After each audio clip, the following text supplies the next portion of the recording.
Hello students, कैसे हैं आप सब। आशा करती हूँ आप अच्छे होंगे और अच्छे से अपनी पढ़ाई कर रहे होंगे। मैं मोनिका रावत आपका स्वागत करती हूँ आईसीटी वर्चुअल क्लासरूम देहरादून में। बच्चों, आज हम क्लास 10th का जो आपका सब्जेक्ट है साइंस, उसका chapter magnetic effect of electric current को कंटिन्यू करेंगे। तो बच्चों, हमने लास्ट लेक्चर में ये देखा था कि किस प्रकार से जो आपका विद्युत परिपथ होता है, यानी जो घरेलू विद्युत परिपथ होता है, उसमें कौन कौन सी तारें होती हैं। आज हम इसे डिटेल में डिस्कस करेंगे और साथ ही साथ जो आपका ये चैप्टर है इसके क्वेश्चंस को स्टार्ट करेंगे। तो बच्चों, अब हम चलते हैं अपने स्मार्ट बोर्ड की ओर। जब तार में फ्लो करता है, किसी वायर में फ्लो करता है, तो मैग्नेट की तरह व्यवहार करता है। इसके बाद हमने मैग्नेट यानी चुंबक के बारे में समझा था। चुंबक क्या होते हैं, इसकी प्रॉपर्टीज यानी इसकी विशेषताएं भी जानी थी। हमने ये देखा था कि जो मैग्नेटिक फील्ड लाइन यानी चुंबकीय क्षेत्र रेखाएं होती हैं, ये क्या होती हैं। बार मैग्नेट के केस में चुंबकीय क्षेत्र रेखाएं किस प्रकार से होती है, इसके गुण क्या है, ये भी हमने देखे थे। इसके बाद हमने जो है ये जाना था कि किस तरीके से जो चुंबकीय क्षेत्र रेखाएं हैं वो लूप की तरह होती है। हमने ये भी देखा था कि किस प्रकार से हम बैटरी की पोजीशन को बदल के तार में से धारा की जो दिशा है उसे बदल सकते हैं। हमने ये भी देखा था कि अगर हमारे पास कोई एक सीधा तार है जिससे धारा प्रवाहित हो रही है, उसके चारों तरफ मैग्नेटिक फील्ड यानी चुंबकीय क्षेत्र किस प्रकार से उत्पन्न होता है, ये भी हमने देख लिया था। इसके बाद हमने ये देखा था कि दाएं हाथ का अंगूठे का नियम क्या होता है। इसमें आप किस प्रकार से ये जान पाएंगे कि अगर करंट की दिशा क्या है तो मैग्नेटिक फील्ड यानी चुंबकीय क्षेत्र की दिशा क्या होगी। इसके बाद हमने क्या देखा था, एक चुंबकीय जो लूप होता है, ठीक है, एक वृत्ताकार लूप होता है, तो अगर इससे धारा प्रवाहित हो रही है तो यहाँ पे मैग्नेटिक फील्ड यानी चुंबकीय क्षेत्र रेखाएं किस तरीके से होती हैं। ठीक है, फिर इस तरीके से हमने सोलोनॉइड के केस में देखा था कि सोलोनॉइड के केस में किस तरीके से जो मैग्नेटिक फील्ड है वो उत्पन्न होती है जब उससे धारा प्रवाहित की जाती है। इसके बाद हमने इलेक्ट्रोमैग्नेट का कॉन्सेप्ट देखा था, यानी विद्युत चुंबक क्या होता है, किस प्रकार से आप विद्युत चुंबक को बना सकते हैं इसके लिए। इसके बाद हमने ये जाना था कि अगर हम किसी ऐसे कंडक्टर को, ऐसे चालक को जिससे धारा प्रवाहित हो रही है, मैग्नेटिक फील्ड यानी चुंबकीय क्षेत्र में रखते हैं, तो उस पर किस प्रकार का बल लगता है यानी फोर्स, ये हमने देख लिया था। हमने फ्लेमिंग का लेफ्ट हैंड रूल भी देखा था। ठीक है, तो आई होप आपको ये सारे टॉपिक समझ में आए हों। अब हम बात करते हैं डोमेस्टिक इलेक्ट्रिक सर्किट की, यानी घरेलू विद्युत परिपथ। तो जब हम घरेलू विद्युत परिपथ की बात करते हैं तो घरेलू विद्युत परिपथ का अर्थ है वह परिपथ जो हमारे घरों में हो। हमने पिछले लेक्चर में भी डिस्कस किया था कि जो घरेलू विद्युत परिपथ होता है, जो आपका घरेलू विद्युत परिपथ होता है, इसमें हमारे पास 3 प्रकार की तारें होती हैं। पहली होती है भू संपर्क तार, जिसे आप अर्थ वायर कहते हैं। दूसरी लाइव वायर होती है, विद्युन्मय तार। और तीसरी होती है आपकी उदासीन तार। अब अगर हम उदासीन तार की बात करें तो यह वह तार है जिससे धारा प्रवाहित होती है या सॉकेट के अंदर धारा जाती है। इसको हम पॉजिटिव साइन, ये जो है पॉजिटिव साइन से हमसे, इसको हम पॉजिटिव टर्मिनल मान सकते हैं और न्यूट्रल वायर को नेगेटिव टर्मिनल। अगर हम किसी सॉकेट की बात करें, मान लीजिए ये आपके सॉकेट है जिसपे आप प्लग लगाते हैं, तो यहाँ पे आपके पास 3 होल होते हैं। ठीक है, जैसे कि आप यहाँ पे भी देख सकते हैं। इसमें जो ये ऊपर वाला होल होता है, इससे आपकी भू संपर्क तार जुड़ी होती है। ठीक है, जिसे हमने यहाँ पे ग्रीन कलर से दर्शाया। ठीक है, एक तार होती है, ठीक है, एक जो तार है जो कि आपकी कौन सी तार है, लाइव वायर है, विद्युन्मय तार है, जिसे हम लाल रंग से दर्शाते हैं, वो एक होल से जुड़ी होती है। और तीसरे होल से कौन सी तार जुड़ी होती है, आपकी न्यूट्रल वायर। अब क्या होता है, बेसिकली जो ये लाइव वायर है, इससे क्या होता है, सर्किट में करंट जाता है। ठीक है, और ये माना जाता है कि न्यूट्रल वायर से सर्किट से करंट बाहर हुआ, ताकि पूरा कनेक्शन बने, परिपथ पूर्ण हो, इसलिए ये इस तरीके से बनाया जाता है। अब जो लाइव वायर है इसे हम पॉजिटिव मानते हैं और न्यूट्रल वायर को आप नेगेटिव मानते हैं, ठीक है। अब अगर हम इन दोनों की बात करें तो इन दोनों के बीच में जब पोटेंशियल डिफरेंस होगा तभी यहाँ से करंट फ्लो होगा, इसीलिए ये आपके पॉजिटिव और नेगेटिव टर्मिनल माने जाते हैं। जैसे कि अगर हम बात करें किसी परिपथ की, मान लीजिए हमारे पास एक विद्युत परिपथ है कुछ इस तरीके का, यहाँ पे ये आपके पास बल्ब है और ये आपकी बैटरी से जुड़ा है। तो बैटरी से जुड़ा है, अब ये बैटरी में क्या होता है, दो टर्मिनल होते हैं, एक पॉजिटिव टर्मिनल एक नेगेटिव टर्मिनल।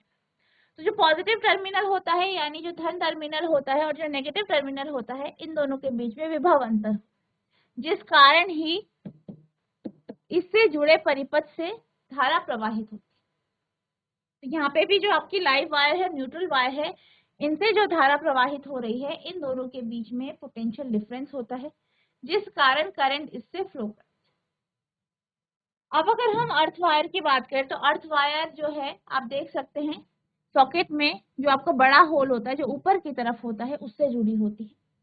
बेसिकली इसका कार्य क्या होता है, अगर कोई एक्सेस धारा इस सॉकेट से प्रवाहित हो रही है तो उस एक्सेस धारा को, उस चार्जेस को वो क्या करता है, यहाँ से हटा के अर्थ तक पहुंचाता है। तो इसका कार्य क्या होता है, भूसंपर्क तार का जो एक्सेस चार्ज है उसे पृथ्वी तक ले जाना, ताकि आपका जो आपके भी जो भी आपने इक्विपमेंट्स लगाए हैं, चाहे वो कोई वॉशिंग मशीन है, कोई गीजर है, अगर बाय चांस एक्स्ट्रा चार्ज जो है यहाँ से फ्लो करता है तो आपका वो जो इंस्ट्रूमेंट है वो जले ना, इसलिए इसको हम क्या करते हैं, अर्थ वायर से जोड़ते हैं और चार्जेस क्या होते हैं फिर भूसंपर्क तार के माध्यम से पृथ्वी में चले जाते, जिससे आपके जो इंस्ट्रूमेंट है वो बच जाए, ठीक है। अब यहाँ पे जैसे कि आप यहाँ पे देख सकते हैं जो पोटेंशियल डिफरेंस या जिस पोटेंशियल डिफरेंस की जो करंट या धारा हमारे यहाँ सप्लाई की जाती है वो होती है 220, यानी कि जो आपकी लाइव वायर है यहाँ पे जो वोल्टेज होता है वो 220 वोल्ट का होता है, वहीं न्यूट्रल में आपका 0 होता है। अब जब इन दोनों के बीच में डिफरेंस होता है तभी तो यहाँ से धारा प्रवाहित होती है। और हमारे पास जो मैक्सिमम जितने भी इंस्ट्रूमेंट होते हैं, जो आपके हैवी इंस्ट्रूमेंट होते हैं जिनमें ज्यादा पावर लगती है, वो 220 वोल्ट की पावर का ही जो है यूज करते हैं, उसी की वो उपयोग करते हैं, ठीक है। तो हमारे यहाँ जो एसी करंट आता है उसका जो विद्युत विभव होता है या उसकी जो वोल्टेज होती है वो 220 वोल्ट का होता है, ठीक है। अब अगर हम बात करें, यहाँ पे आपको जो सर्किट दिखाई दे रहा है, लास्ट लेक्चर में भी हमने डिस्कस किया था, यहाँ पे आपको पहले क्या दिखाई दे रहा है कि जो लाइव वायर है, न्यूट्रल वायर है, लाइव वायर जो है इलेक्ट्रिसिटी बोर्ड यानी विद्युत प्रदाय बोर्ड से जिसमें फ्यूज होते हैं वहां से पास की जाती है लाइव वायर। फिर इसे आपका इलेक्ट्रिसिटी मीटर यानी विद्युत मापी से जोड़ा जाता है। वहां से जोड़ने के बाद इसको डिस्ट्रीब्यूशन बॉक्स के माध्यम से अलग अलग सॉकेट्स में अलग अलग जगह तक इसे डिस्ट्रीब्यूट किया जाता है, यानी इन तारों को ले जाया जाता है ताकि धारा आपके घरों में जा सके, आपके जो है बल्ब है, फ्रिज है, कूलर है, पंखे हैं, सब चल सके, ठीक है। अब आप देख सकते हैं कि जो अर्थ वायर है वो सॉकेट से ही जोड़ी गई है, तो सॉकेट से ही इन्हें जोड़ा जाता है और एक जो है मेटल की प्लेट से इसको जोड़कर पृथ्वी के अंदर दबाया जाए। अब यहाँ पे बात हो रही है इलेक्ट्रिसिटी बोर्ड फ्यूज। तो अब हम बात करते हैं कि फ्यूज क्या होता है।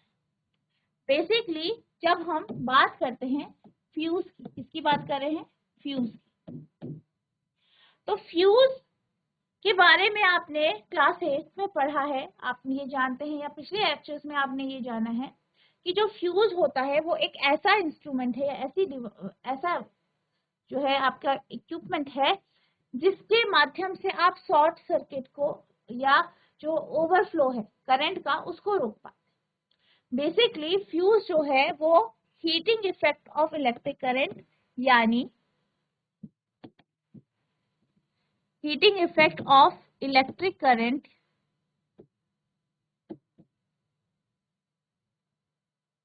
यानी विद्युत धारा का तापीय प्रभाव।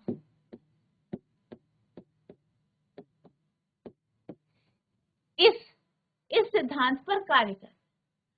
आप ये जानते हैं जब भी किसी भी आपने देखा होगा इक्विपमेंट से धारा प्रवाहित होती है, यानी कोई भी आपका इक्विपमेंट है वो चल रहा है, मान लीजिए पंखा चल रहा है, बहुत देर से चल रहा है, आप क्या देखते हैं कुछ टाइम बाद जब हम उसे छूते हैं तो आपको पता चलता है कि ये गर्म हो चुका है। यानी क्या हो रहा है, इस पंखे से धारा प्रवाहित हो रही है, ये चल रहा है, जिसके कारण क्या हो रहा है, आपको वो गर्म लगता है। तो इससे आप ये समझ सकते हैं कि जो आपकी विद्युत धारा होती है वो तापीय प्रभाव यानी हीटिंग इफेक्ट भी प्रोड्यूस कर। यानी क्या होता है, जैसे आपका हीटर होता है, ठीक है, आप सर्दियों में हीटर का उपयोग करते हैं, तो हीटर में क्या होता है, हीटर में जो आपका एलिमेंट होता है वो आपकी नाइक्रोम का बना होता है, और इससे जब धारा प्रवाहित होती है तो धीरे धीरे करके वो क्या होता है, ग्लो करता है, लाल होता है, और वो हीट को यानी ऊष्मा को उत्सर्जित करता है। तो इसी सिद्धांत का उपयोग जो है फ्यूज में किया जाता है। फ्यूज में ऐसे मटेरियल का यूज किया जाता है जो कि जिसका मेल्टिंग पॉइंट क्या होता है, लो होता है, जिसका गलनांक क्या होता है, बेहद कम होता है। क्या होता है, कैसा होता है, कम होता है। अब क्या होता है, जब क्या होता है, कई बार क्या होता है, जो लाइव वायर और न्यूट्रल वायर है ये आपस में कनेक्ट हो जाता है, जिस कारण एकदम से करंट का फ्लो बढ़ जाता है, ठीक है, करंट का फ्लो बढ़ जाता है। या फिर क्या होता है, या फिर कई बार एक सॉकेट से बहुत सारे पावर वाले आपने इक्विपमेंट जोड़, अब इस कारण क्या होता है, शॉर्ट सर्किट यानी लघु पतन हो जाता है, कई बार शॉर्ट सर्किट हो जाता है, जिस कारण क्या हो सकता है, आपको बहुत सारी क्षति पहुंच सकती है, जैसे आपके इक्विपमेंट्स खराब हो सकते हैं, ये भी हो सकता है कि आपके घर में आग लग जाए। तो बेसिकली इसको बचाने के लिए हम क्या करते हैं, फ्यूज का उपयोग करते हैं। किसका उपयोग करते हैं, फ्यूज का उपयोग करते हैं, और फ्यूज में जो है ऐसे मटेरियल का यूज किया जाता है जिसका गलनांक काफी कम होता है। तो बेसिकली यहाँ पे आप देख सकते हैं, यहाँ पे जो ये सर्किट है, यहाँ पे आपका क्या जोड़ा गया है, इलेक्ट्रिसिटी बोर्ड फ्यूज, यहाँ पे फ्यूज जोड़ा।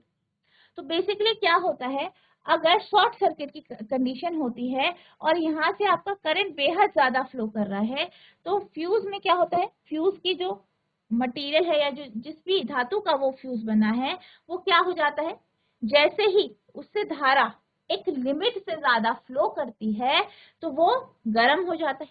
गर्म होने के कारण वो पिघल जाता है, गल जाता है, क्योंकि उसका गलनांक काफी जो है कम है, लो मेल्टिंग पॉइंट है, ठीक है, वो एकदम से गल जाता है। गलने के बाद क्या हो जाता है, यहाँ पे सर्किट टूट जाता है, ठीक है। जैसे कि यहाँ से सप्लाई हो रहा है, पावर सप्लाई हो रही है, यहाँ पे फ्यूज है, ठीक है, अब ये यूं जुड़ा है, ये फ्यूज है मान लीजिए, ठीक है। अब यहाँ पे आपके इक्विपमेंट्स लगे, अब क्या हुआ, पावर इससे सप्लाई हुई, अब क्या हुआ, एकदम से पावर क्या हो गई, सॉरी करंट क्या हो गई, बढ़ गई, करंट बढ़ी, धारा बढ़ी, धारा बढ़ने के कारण क्या हुआ, ये क्या हो गया, गर्म हो, गर्म होने के कारण क्योंकि इसका गलनांक कम था, ठीक है, तो ये क्या हो गया, गल गया, ठीक है। गलने के कारण क्या हुआ, यहाँ पे आपका गैप बन गया। अब ये जो करंट है जो कि बहुत ज्यादा फ्लो कर रहा है, ये अब इस फ्यूज से आगे नहीं बढ़ पाएगा, ठीक है, क्योंकि यहाँ पे क्या हो गया, यहाँ पे आप देख सकते हो गैप हो गया, तो करंट आगे फ्लो नहीं कर पाएगा, जिस कारण क्या होगा, पावर सप्लाई बंद हो जाएगा और आपका जो घर है या आपके जो इक्विपमेंट्स हैं वो जलने से बच जाए, ठीक है। और ये जो एकदम से करंट का फ्लो बढ़ जाता है इसको हम क्या कहते हैं, शॉर्ट सर्किटिंग यानी लघु पतन, ठीक है। तो आई होप आपको समझ में आया होगा कि फ्यूज का यूज क्यों किया जाता है, ठीक है। ये क्या है, एक सेफ्टी डिवाइस, क्या है ये, एक सेफ्टी डिवाइस, ठीक है, सेफ्टी डिवाइस है। ठीक है। और शॉर्ट सर्किटिंग किस किस कारण होता है? कभी लाइव वायर न्यूट्रल वायर आपस में जुड़ जाती है, या फिर हम क्या करते हैं, कई बार गलती से एक ही सॉकेट में बहुत सारे जो है इंस्ट्रूमेंट लगा देते हैं, तो इस कारण भी क्या हो सकता है, शॉर्ट सर्किटिंग हो सकती है। The current in the circuit abruptly increases. This is called short circuit. किसी परिपथ में विद्युत धारा अकस्मात बहुत अधिक हो जाती है, इसे लघुपथन कहा जाता है। ठीक है, तो लघुपथन क्या है? The current in the circuit abruptly increases, यानी किसी परिपथ में विद्युत धारा का अकस्मात बहुत अधिक हो जाता है। तो इसके साथ आपका ये जो चैप्टर है वो कंप्लीट हो गया है। ठीक है, अब हम चलते हैं इसके क्वेश्चन आंसर्स की ओर। तो आपका पहला प्रश्न है, why does a compass needle get deflected when brought near a bar magnet? यानी आपसे ये कहा गया है कि जो कंपास की नीडल होती है, ठीक है, जो कंपास होता है उसकी जो नीडल होती है वो क्यों डिफ्लेक्ट करती है अगर हम उसे किसी बार चुंबक यानी छड़ चुंबक के पास लेके आए। बार चुंबक के पास लाने पर कंपास की सुई विक्षेपित क्यों हो जाती है? ठीक है, ये आपसे पूछा गया।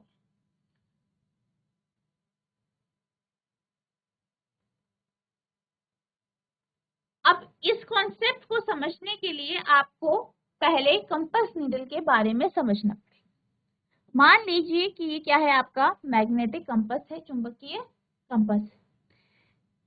इसका उपयोग क्या के लिए होता है? दिशाओं को खोजने के लिए इसका उपयोग होता है। ठीक है, मैग्नेटिक कंपास का आप जानते हैं मैग्नेटिक कंपास में क्या होती है, एक सुई होती है, यहाँ पे डायल होते हैं। ठीक है, यहाँ पे आपका नॉर्थ हो गया, यहाँ पे साउथ हो गया, ये ईस्ट हो गया, यहाँ पे वेस्ट, और यहाँ पे लिखा रहता है। ठीक है, इसे अब ये जो आपका मैग्नेटिक कंपास है ये एक कॉन्सेप्ट के ऊपर कार्य करता है, जो क्या है कि जब भी आप किसी भी मैग्नेट को स्वतंत्र रूप से छोड़ते हैं तो वो क्या करता है, वो नॉर्थ साउथ डायरेक्शन की ओर अलाइन करता है।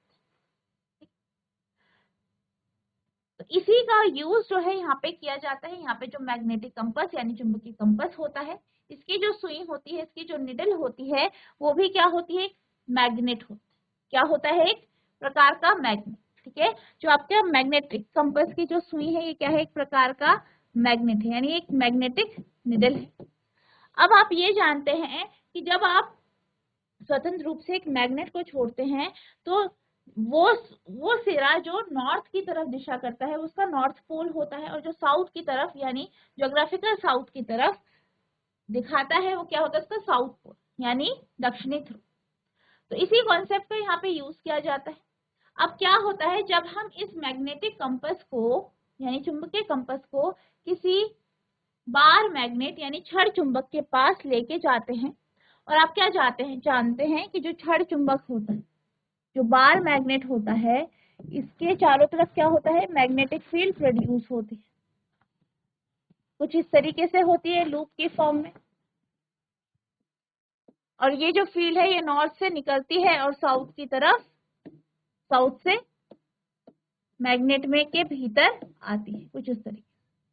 ठीक है, अब क्या होता है, जैसे ही हम क्या करते हैं, ये जो मैग्नेट है, सॉरी मैग्नेटिक निडल है, इसको हम इस बार मैग्नेट के पास लेके आते हैं, तो क्या होता है कि जो ये मैग्नेटिक निडल है ये जो है इस मैग्नेटिक फील्ड के साथ इंटरेक्ट करती है, जिस कारण क्या होता है, ये डिफ्लेक्ट हो जाता है। यानी जो मैग्नेटिक फील्ड लाइन है, चुंबकीय क्षेत्र रेखाएं हैं जो कि आपके छड़ चुंबक के चारों तरफ उत्पन्न हो रखी है, वहां पे जब हम कंपास की जो कंपास है उसे लेके जाते हैं तो क्या होता है, ये जो कंपास की सुई है ये इसके साथ इंटरेक्ट करती है, जिस कारण ये डिफ्लेक्ट हो जाती है। ठीक है, तो क्यों होती है कंपास की निडल यानी जो आपकी कंपास है उसकी जो सुई है, चुंबकीय सुई है, वो क्यों डिफ्लेक्ट होती है, क्योंकि वो चुंबक की बनी है। और जब यहाँ पे क्या होता है, ये जो आपकी सुई है ये इंटरेक्ट कर जाती है किसके साथ, आपके जो आपका चुंबकीय क्षेत्र है उसके साथ, जिस कारण क्या होता है, ये जो सुई है वो डिफ्लेक्ट हो जाए। अब हम देखते हैं कि आप इसका आंसर किस तरीके से लिखेंगे। The compass needle is a small magnet, यानी जो कंपस की सुई है वो क्या है, एक छोटा मैग्नेट है। When the compass needle is brought close to the bar magnet, the magnetic field line of the compass needle interact with the magnetic field line of bar magnet. यानी जब हम क्या करते हैं, हम जब जो है चुंबकीय कंपस को मैग्नेटिक फील्ड यानी चुंबकीय क्षेत्र पे लेके जाते हैं, चुंबकीय क्षेत्र के पास लेके जाते हैं, तो क्या होता है, ये जो कंपस की निडल है ये इंटरेक्ट कर जाती है जिसके साथ, मैग्नेटिक फील्ड लाइंस के साथ, किसकी, बार मैग्नेट यानी क्षण चुंबक की चुंबकीय क्षेत्र रेखाओं के साथ ये क्या हो जाती है, इंटरेक्ट होती है, which causes compass needle deflect. और इसी कारण क्या होता है, जो कंपस की निडल है वो डिफ्लेक्ट हो जाती है, यानी चुंबक की जो सुई है वो डिफ्लेक्ट हो जाती है। कंपस सुई एक छोटा चुंबक है। जब कंपस सुई को बार चुंबक के करीब लाया जाता है तो कंपस सुई की चुंबकीय क्षेत्र रेखाएं बार चुंबक की चुंबकीय क्षेत्र रेखाओं के साथ परस्पर क्रिया करती है। यानी क्या होता है, क्योंकि जो आपका मैग्नेटिक कंपस है वो भी क्या है, उसमें भी एक छोटा सा चुंबक है जो कि आपकी मैग्नेटिक नीडल यानी चुंबकीय सुई है। अब इसकी जो क्षेत्र रेखाएं हैं वो किसके साथ इंटरेक्ट करती है, बार मैग्नेट की क्षेत्र रेखाओं के साथ, जिस कारण क्या होता है, जो आपका मैग्नेटिक कंपस है वो क्या करता है, वो विक्षेपित हो जाता है। ठीक है, जिससे कंपस सुई विक्षेपित हो जाती है। तो बेसिकली क्या हो रहा है, बार मैग्नेट और जो कंपस की निडल है, सुई है, उनकी जो क्षेत्र रेखाएं हैं उनके बीच में क्या हो रहा है, इंटरेक्शन हो रहा है। अब हम चलते हैं अगले प्रश्न की ओर। तो आपका अगला प्रश्न है, list the properties of magnetic field lines. चुंबकीय क्षेत्र रेखाओं के गुणों की सूची बनाएं, यानी आपको बताना है कि जो मैग्नेटिक फील्ड लाइन होते हैं इसकी क्या क्या विशेषताएं होती हैं। मान लीजिए ये आपका क्षण चुंबक है, ये आपका नॉर्थ पोल है, ये साउथ पोल है। अब क्षण चुंबक जो होता है, बेसिकली चुंबक क्या होता है, चुंबक एक ऐसा मटेरियल है, ऐसा पदार्थ है जो दूसरे मैग्नेटिक मटेरियल जैसे कि आपका लोहा हो गया, नाइक्रोम हो गया, इनको अपनी तरफ आकर्षित करता है, अट्रैक्ट करता है। अब कैसे ये अपनी तरफ आकर्षित करता है, किस प्रकार से ये उस पर प्रभाव डालता है, जब भी कोई मैग्नेटिक मटेरियल जैसे कि आपका लोहे की चीज हो गई या कोई निकल या जो क्रोमियम है, इनकी चीजें हो गई, इनको अगर हम इस बार मैग्नेट यानी क्षण चुंबक के पास लेके आते हैं तो क्या होता है, जो ये क्षण चुंबक है इसकी जो क्षेत्र रेखाएं हैं, ये जो इसकी क्या है, क्षेत्र रेखाएं हैं, कुछ इस तरीके से होती है।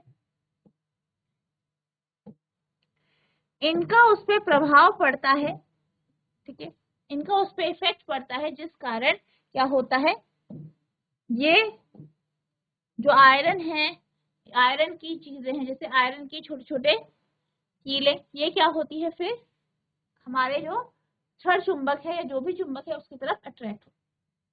अब हम बात करते हैं, जो ये मैग्नेटिक फील्ड है, यहाँ पे मैग्नेटिक फील्ड लाइंस होती है, जिसके कारण हम बता सकते हैं कि जो ये क्षण चुंबक है इसके चारों तरफ जो चुंबकीय क्षेत्र है उसकी जो शक्ति है यानी उसकी जो स्ट्रेंथ है वो कैसी है।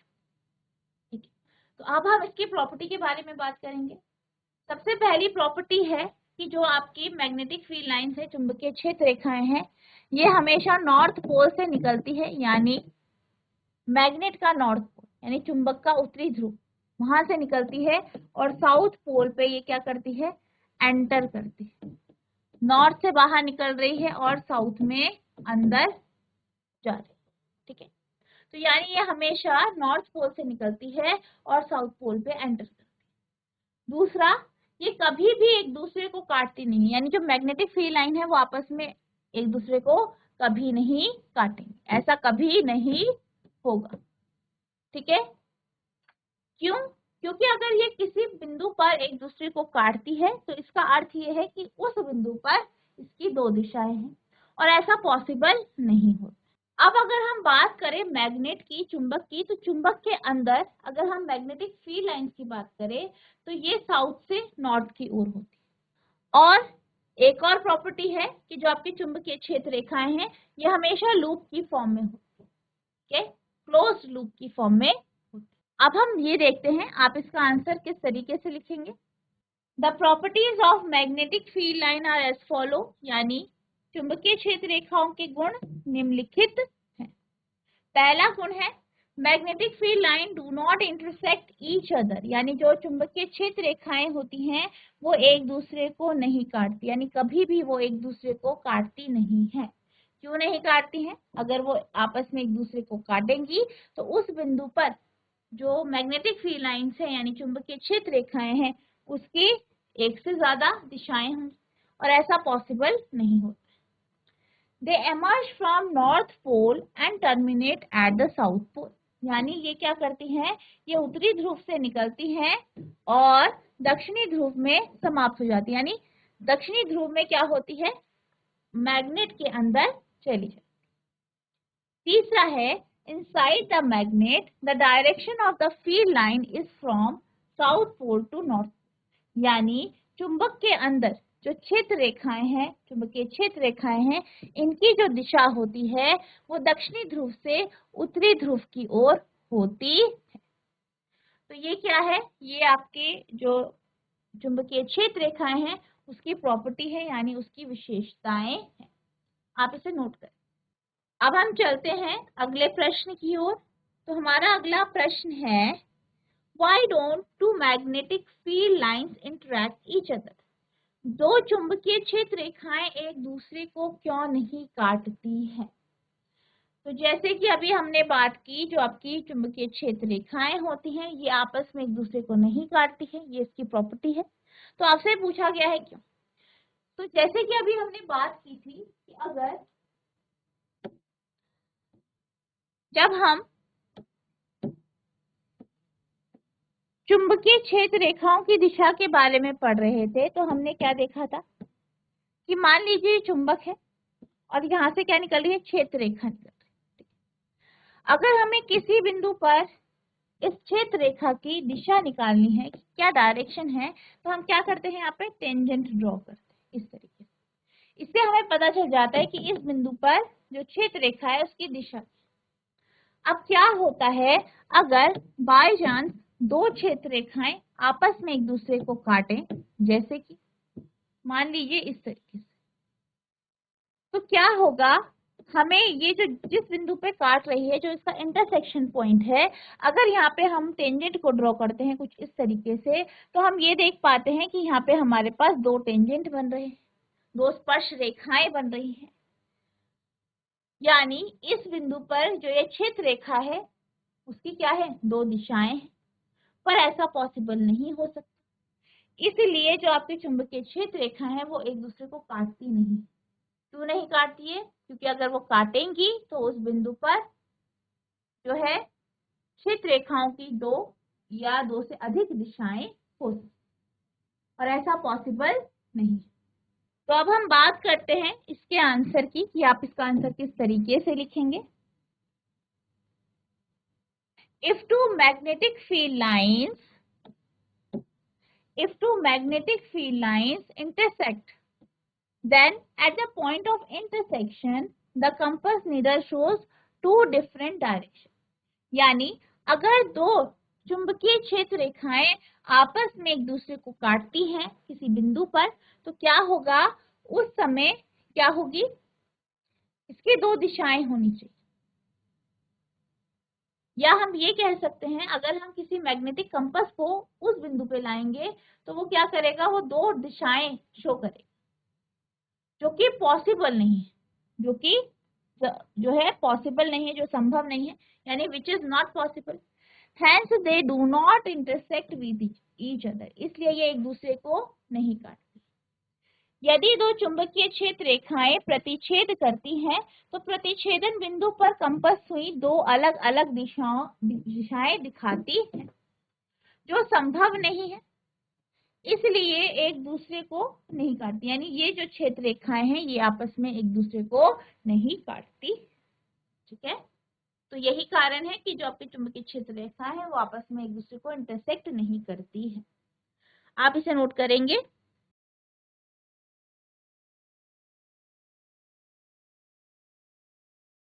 तो बच्चों आज हमने जो आपका ये चैप्टर है magnetic effect of electric current, इसको हमने जो है पूरा कंप्लीट कर लिया है। साथ ही साथ हमने इसके क्वेश्चंस जो है वो स्टार्ट किए। आई होप जो आज क्वेश्चंस डिस्कस किए गए हैं आपको समझ में आए होंगे। जो हमने आज लास्ट टॉपिक डिस्कस किया था डोमेस्टिक इलेक्ट्रिक सर्किट, ये भी आपको समझ में आया होगा। आपको क्या करना है, इस टॉपिक को रिवाइज करना है। साथ ही साथ जो हमने पिछले जो आपके लेक्चर्स है उसमें जो भी टॉपिक पढ़े हैं वो सारे आपको रिवाइज करने हैं। ठीक है। अगर आपके मन में कोई भी डाउट उठता है, कोई भी आपके मन में प्रश्न आता है तो आप नेक्स्ट लेक्चर में पूछ सकते हैं। तो बच्चों आज के लिए बस इतना ही, मिलते हैं अब नेक्स्ट सेशन में। तब तक के लिए thank you and have a nice day.